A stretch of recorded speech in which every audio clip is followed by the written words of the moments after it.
So ayun mga bossing no, nakita nyo naman nung binili ko yung mga shorts na to galing kay tatay. So ayan, shoutout kay tatay. And napakaganda ng mga shorts niya. And ito, mga ukay-ukay lang itong mga bossing no. Kasi nakita ko lang siya sa kalsada namin. Ayan, nakatambay doon at may pumili ng shorts niya. Ayan, nakita ko, napakaganda ng mga shorts. So ngayon mga bossing, ang gagawin natin ngayon, i-outfit check natin kung okay lang ba, di ba? So sobrang ganda nito eh. Okay, let's go.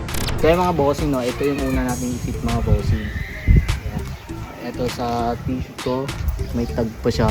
And shoutout nga pala ulit sa Street Bullet mga bossing no. Check nyo lang sa comment section, nandiyan yung link ng page na yan. So yan, ito yung unahin natin i-fit mga bossing.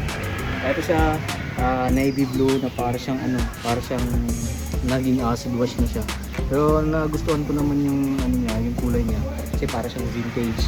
So yan, start na natin i-fit.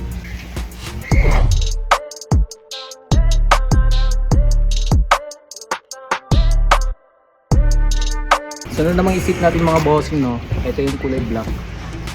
Yan. Fit natin mga bossing. Medyo malambot yung tela niya. Hindi siya gaano kakapal tulad na ito. Tulad ng pagmumukha ng ex mo. Makapal yung mukha. So yung mga bossing na i-fit na natin to. So next natin i-fit.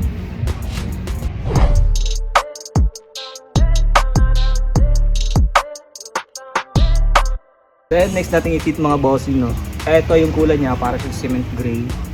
Ayan. Yung niya, yung tela niya para naman siyang jeans no. Pero ayos na rin, goods na rin. So ayan, i-fit natin to mga bossing.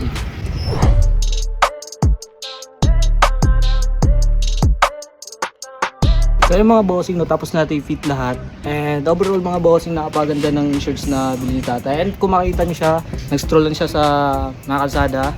Ayan, na-post ko naman sa page ko. So ayan, hanggang dito na lang. Kita kits. See you.